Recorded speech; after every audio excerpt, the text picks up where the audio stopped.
We have a number of great questions we want to pass along. The first one is a loaded question, but anyhow, someone wants to know, what do you recommend for developing a right relationship with your in-laws? You start on your end.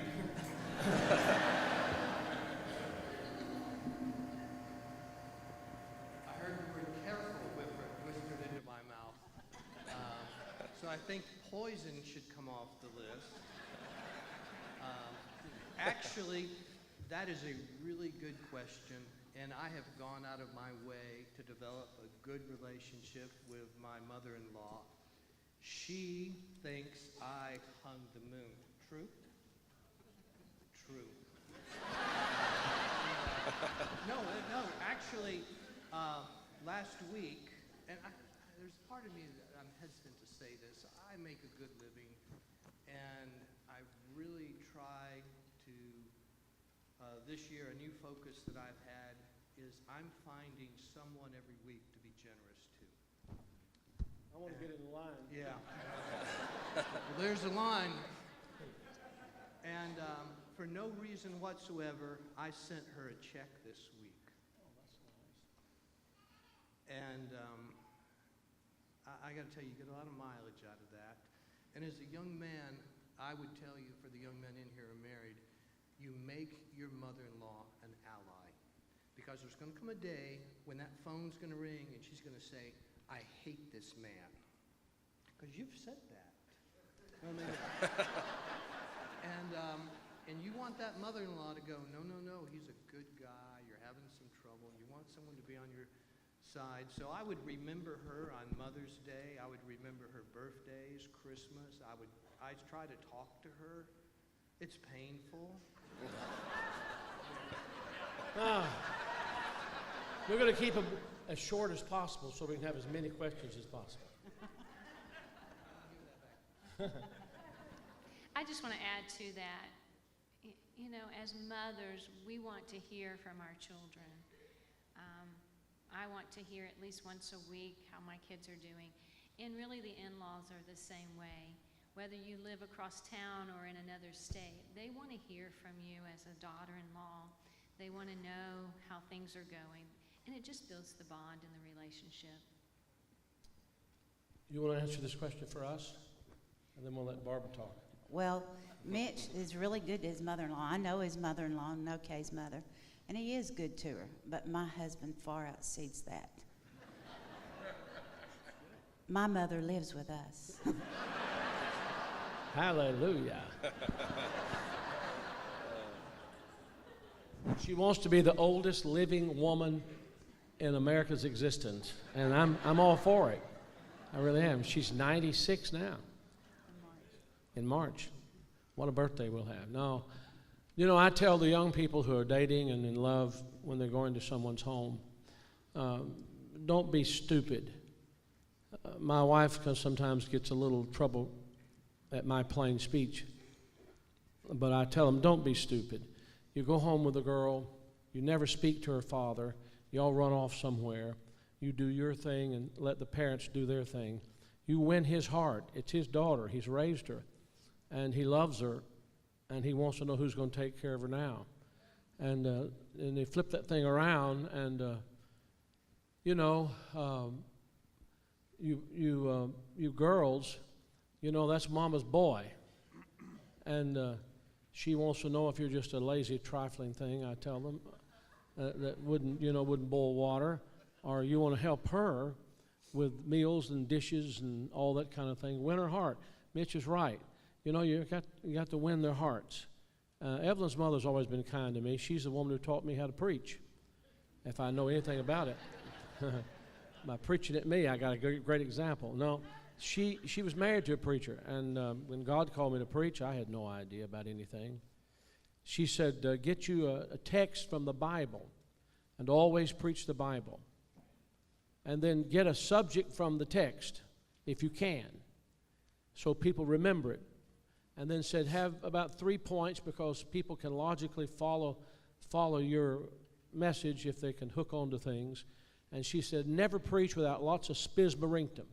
Now, those are her exact words, and I've tried to follow that all the way through. And she told me, she said, I've tithed my income all of my life, and if you want God's blessing on you, you tithe your income. And I was going to college. I had $5 to start college and had no debt when I finished. But it works. And she early on would say, did you tithe this week? Did you tithe this week? And then she stopped that. She's just trying to get me in the place where God could bless me. And so I love her. Thank the Lord for her. She's a grand old lady now and has lots of wisdom. She has some peculiarities, being 96 years old. And, those have to be tolerated. But it's like I said to a woman in Patterson, New Jersey, when I was pastoring the Madison Avenue Baptist Church for over 8 years. I said to her early on, do you realize how many adjustments I've had to make to be the pastor here, 11 miles from New York City? She said, young man, do you realize how many adjustments we've had to make to put up with you? So, women can put you in their place, can't they? But learn to love them. All right, good. Barb, John? Well, when it comes to the mother of the boy, you always have to keep in mind you've got two ladies in love with the same man. And that can really create a conundrum, if not a conflict in and of itself. My mother-in-law is arguably one of the most quiet women I've ever met in my life. So I'm home free. I mean, she's very quiet. My wife is even as quiet, if not more quiet than she is.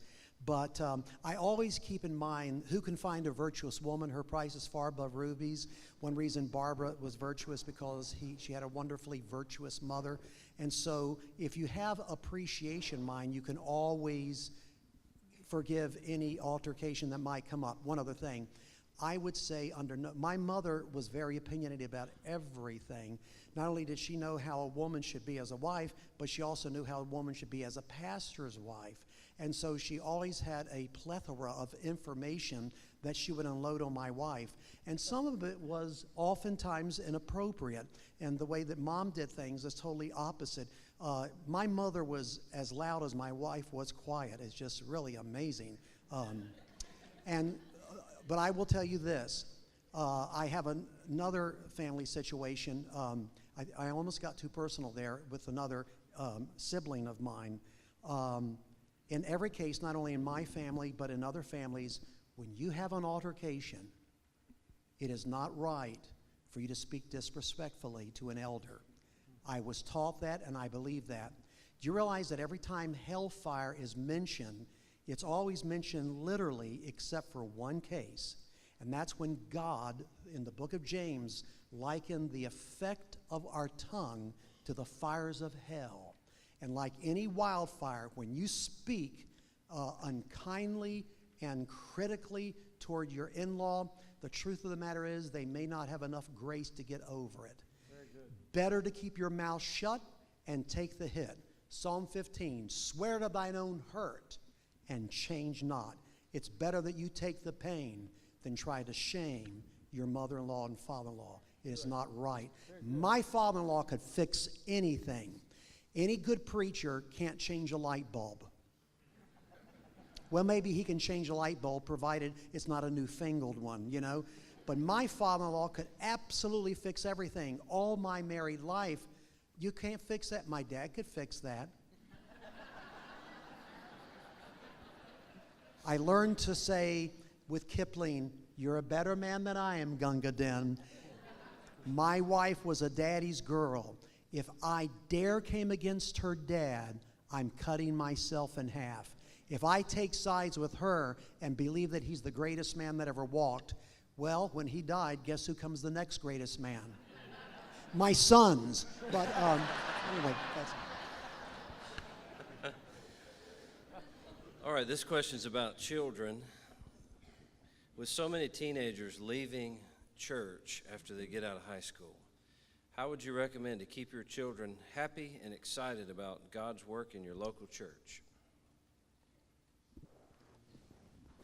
I don't think anyone wants to answer that question because God allows all of us to have to deal with things we don't want to deal with. The truth of the matter is, many of those children were never in church. They were in the building, but they were never in church. And I blame myself for most problems that my children have, if they have some. I don't think they should blame me, but that's just the way it works. You know, we feel like, what did I do wrong, or where did I fail? Let me back up just one thing. I never had a Christian home. I didn't know what it was like to have a Christian home. And I say this with all sincerity. All I wanted, I told Evelyn, all I wanted was to have a Christian home. That's all I wanted. I didn't think about money or business or anything else. Help me, Ryan. Or anything else. I said, this thing needs a little adjustment. I said to her, all I want is a Christian home. That's all. And she agreed. Well, you want your children to walk in truth, your grandchildren. God deals with 3 generations, you know. Teach this to your children. I joy when I see my children doing some of the good, godly things. They do better than I did. You know, I was just trying to be the best father I could be. Evelyn really was the salvation of our home on that. I learned as I went.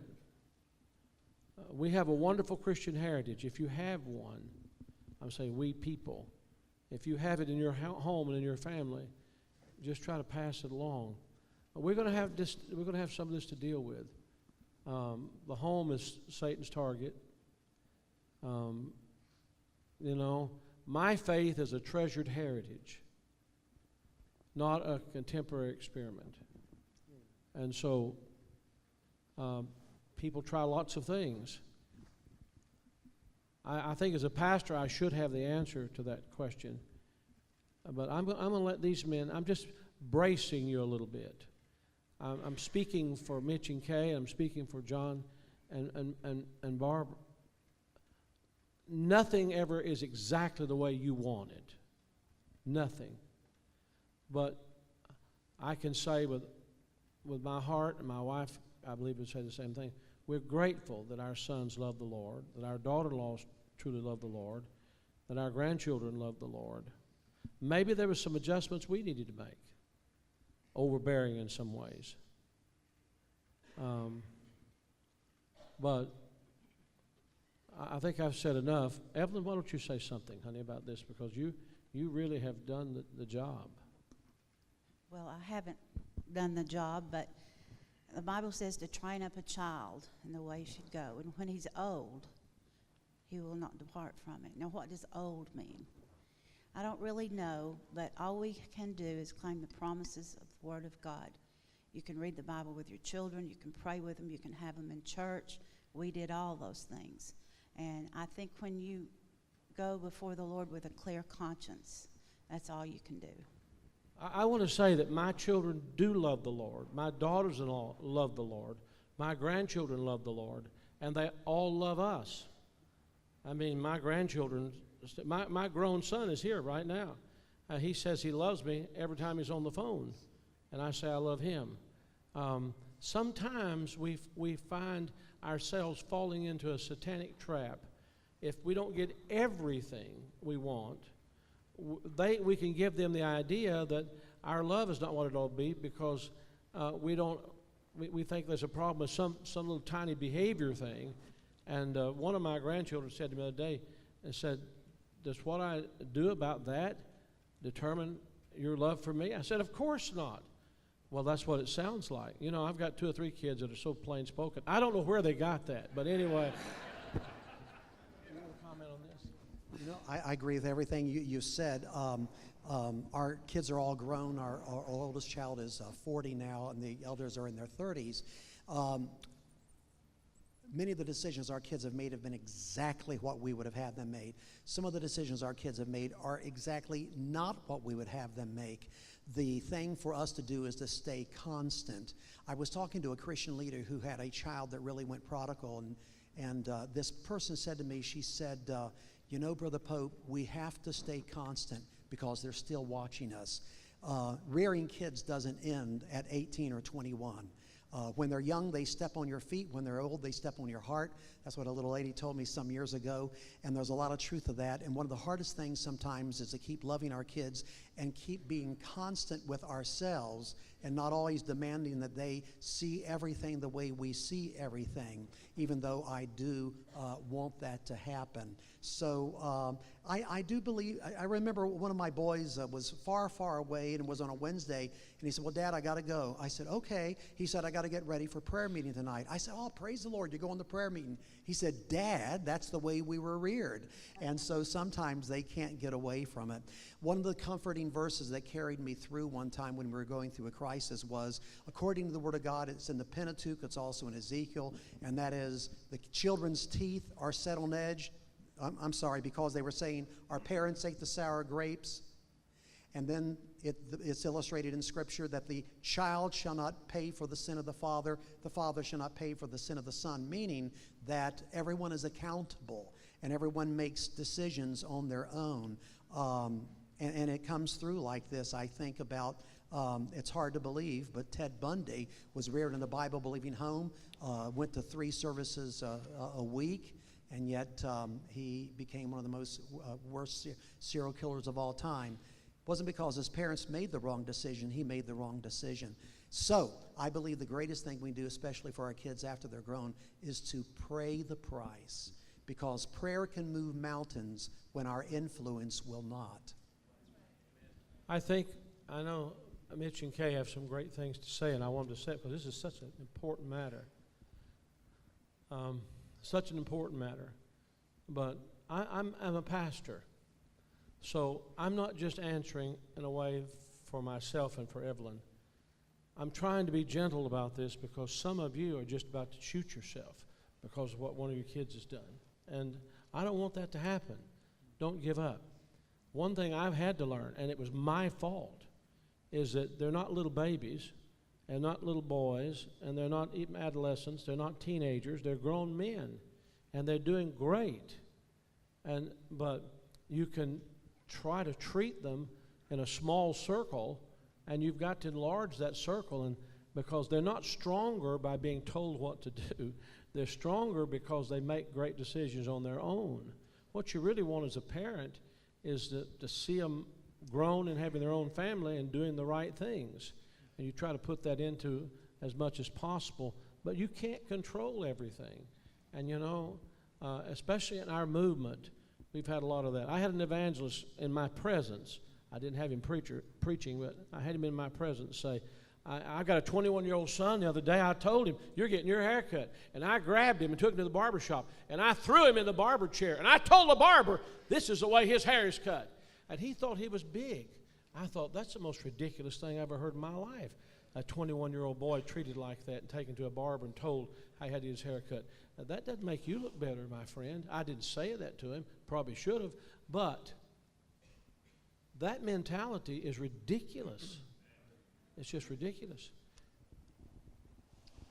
A good question, and I'm proud of both my kids. They're A+. We poured our heart into them, and there's times you let them make mistakes. You know, am I not doing something right? All right. And there's a principle I teach young physicians all the time. Do you know where good judgment comes from? Bad judgment. Okay? And I think the most important thing Kay and I can do is, A, love each other. I think the greatest thing a man can do for his kids is love Mom. I think being authentic and completely transparent, and, you know, don't try to plan their life or live vicariously through them is one of the smartest things you can probably do. All right, next question.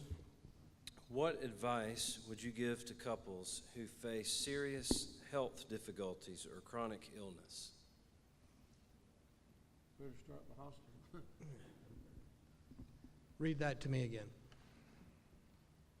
What advice would you give to couples who face serious health difficulties or chronic illness? I think that means either the husband or the wife or both are ill chronically. Okay. Pardon? You want to talk? Oh, you don't want to talk. Okay. You know, that's such a broad question and a very challenging one. And my heart goes out. You know, this is my world. I live in this. And I tell somebody all the time, you know, you have so many months to live. That's not fun, but it does make you take inventory and be very gracious with the time you have. And so the focus is going to be, you know, if you're living with a spouse who has a chronic illness, there's a lot of things that come off the list. Traveling, vacation, and even intimacy, and then you haven't even got to the point of how this affects finances, because it always does. And so you're going to have to find grace, you're going to have to find patience, you're going to have to find a point where you really take inventory of blessings and bear a servant's heart, because there's some real burdens to carry along that road. I really don't think, you know, nothing's real until it's personal. We've had things to deal with. I'm glad I've had more to deal with than she has. She's had some tough things. Dr. Hudson told me when he was diagnosed with cancer in the 4th stage and late in the 4th stage, he said, eventually to me, he said, pray that this will be the greatest time of my life. That my perspective will be as in tune with God as it can possibly be, that I'll be the happiest I've ever been in my life. And when he was nearing death, he lived about 2 years after the diagnosis and tried everything he can to get well. I said, what about what we've been praying for? He said, this has been the happiest time of my life. I'm more in tune with God than I've ever been. I appreciate people. I enjoy life. And I consider this a gift. Now, to say that outside of that, me to say that, it's not within my ability to say it. I'm just telling you what he said. You know, we all live the same time. Some live here longer than others, but we all live for eternity. But none of us could imagine. Now, there may be something I don't know about Barb or Kay, Mitch or Johnny, but to my knowledge, in their married life, they've never had to deal with any terminal diagnosis or something like that, or some catastrophic, debilitating thing. But I have seen some happy people, you know, who went on and lived great and graciously. You have something as a pastor, Johnny, you want to say about this? You know, I tell you, one of the most interesting things that all my life I've been around, for the most part, older preachers. It's just now that I'm arriving at the point where most of the guys I'm preaching for are younger than me. But I remember 2 older preachers told me this, and one in my youth and one not so long ago. It was the most interesting thing, and they almost said the same thing. My wife has cancer, you know. Yeah. It's very invasive. Yes, sir. It's been 2 years since we've had any type of physical relations, and both of them with tears. One of them dripping off his cheek said, but you want to know something interesting? I said, what's that? We've never been more in love. We've never been more in love. I mean, you look nowadays, if you turn on the TV, every other commercial has to do with Viagra or something, because we live in a culture that equates sex with love. God never intended that to be that way. Sex is an expression of love. Love is something far deeper than that, far more than the external. And I learned a valuable lesson in my youth that unless the souls are knit together, that when you get to the crisis time, because the time will come, unless Jesus returns, one of you will bury the other. And that's happening. So not only does it last in the time of illness, but it lasts beyond that. One old preacher said to me, I know that we're like the angels in heaven, but Johnny, have you ever thought about this? If I love my wife on earth, will I love her less in heaven? Because there's where everything is perfect. I wish I had more time to give you this story. I'll give it to you briefly. One of the most famous writers in England was very preoccupied with his writing, with his career. His wife got very sick, and he kept his schedule, and he did about his business and would just come by infrequently to her bedside and say hello. After she passed, he found the diary sitting by the bed. True story. And he began to read it. I heard his footsteps coming up the stairs. I was hoping he'd come by. He passed by my room, maybe tomorrow.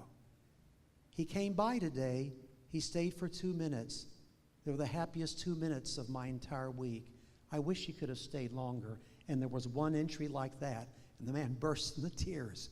He threw the diary down, ran out to the graveyard, threw his body over the grave of his wife and said, "Darling, if I had only known."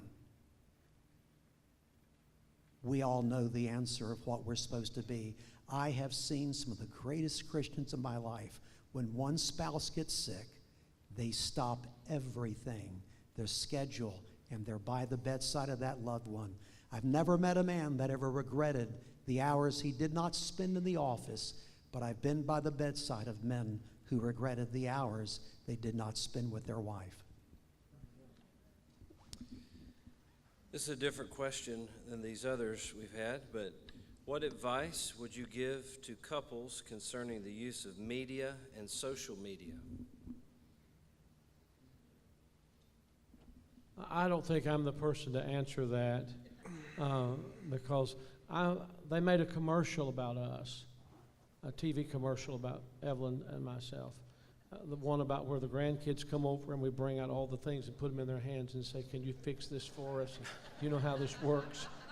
Any of you seen that commercial? I know you don't watch TV, I'm sorry.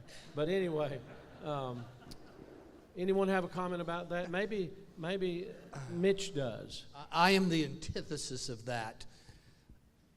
If you will get a polygraph machine, I'll put my hand on a Bible. I have never been on Facebook in my life. My daughter called me the other day, and she goes, and I could see her face on my telephone. And I said, "Oh, Julie, I'm on Facebook." And she fell out of the floor laughing. She goes, "It's FaceTime. It's not Facebook." So I've never been on Twitter. I've never been on Facebook. Home, we don't have cable or satellite. Or I had a young lady at my house, and she said, "No cable, no satellite, no Wi-Fi. I feel like I'm in a third world country." So how's that for not? And I think that absolutely is wonderful because a lot of time, please hold my mic.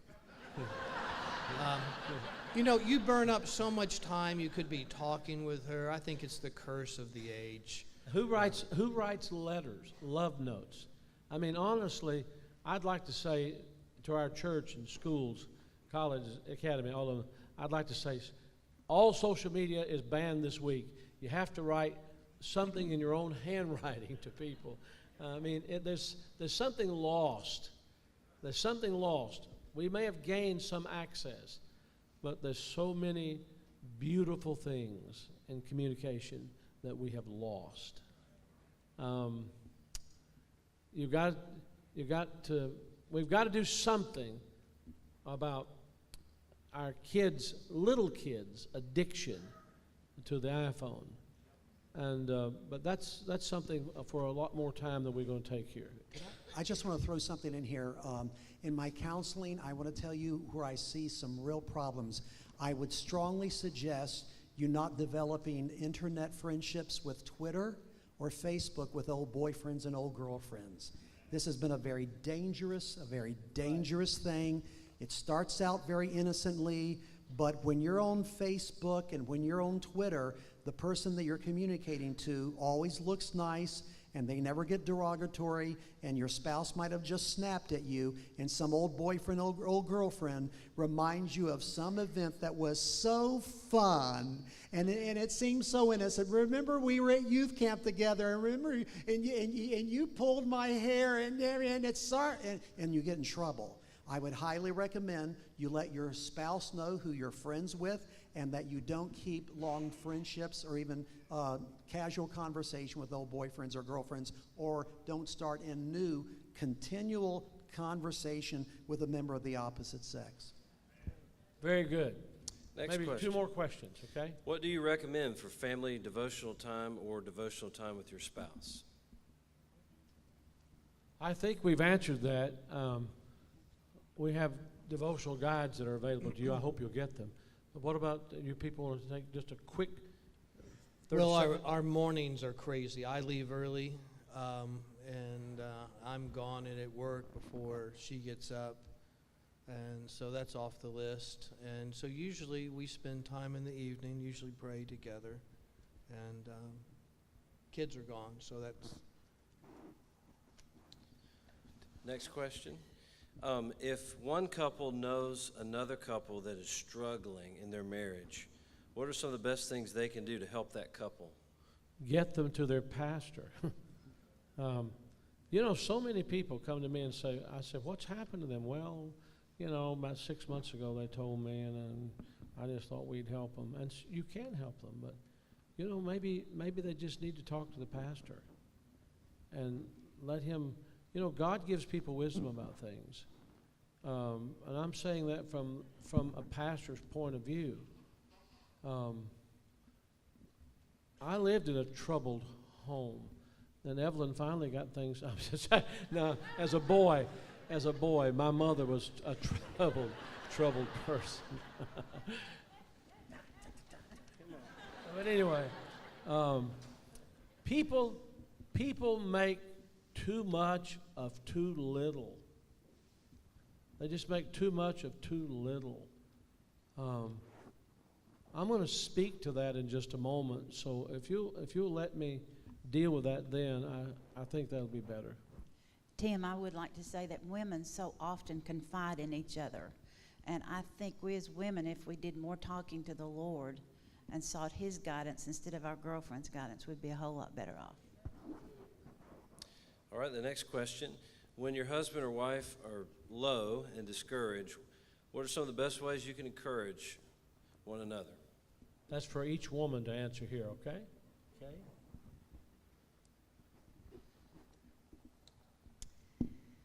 I've seen my husband low. I've seen him real low. And it was tough. What we as women want to be lifted up would be just some direct attention, put your arm around me and hold me and, just be right there. But men are so different. They really need, my husband needed activity. He needed to be taken away from the low periods, reminded of he is a good man, and this too will get through, we'll work through this. And the best way that I knew to do that would be just to work hard with him, to say, hey, do you want to go and, Hiking. That was a good one. And those shoes. And those beautiful outfits.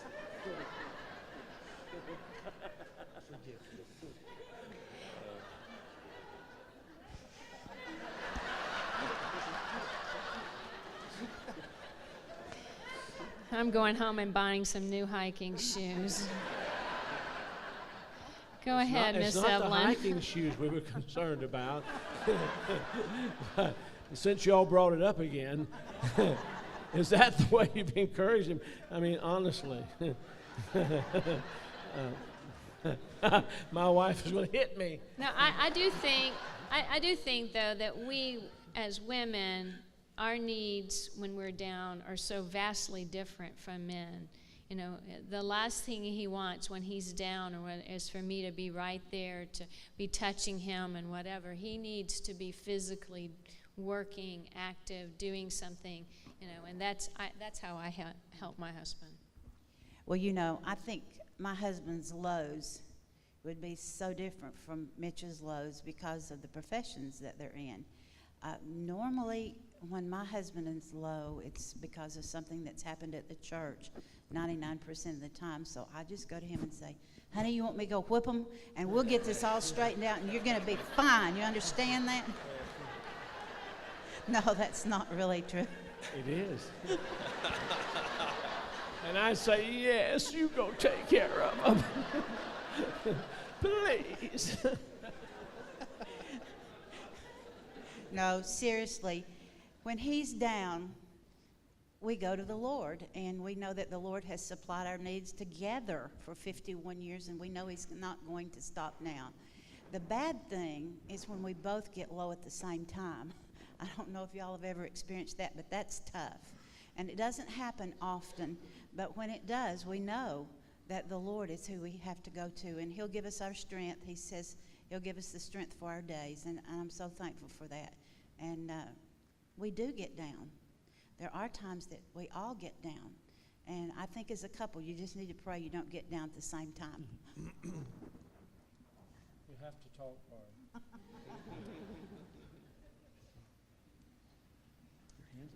Hold it up close. Hold it up close so we can hear you. Tell us how you help pick this frog up sometimes. Well, after this is over, I'm going to have to pick her up because you are killing her here. Yeah. She's great. I'm going to tell you one thing. Johnny Pope wouldn't be who Johnny Pope was if it wasn't for Barb. And the whole world knows it that knows you. Yeah, she's exactly what you need. I think what we do, what I do, is when he gets low, we just kind of look each other in the eye. We make eye contact, and that seems to help. He knows you're steady. He know. I can tell you, he knows whatever happens, you are right there. And that's what we all feel.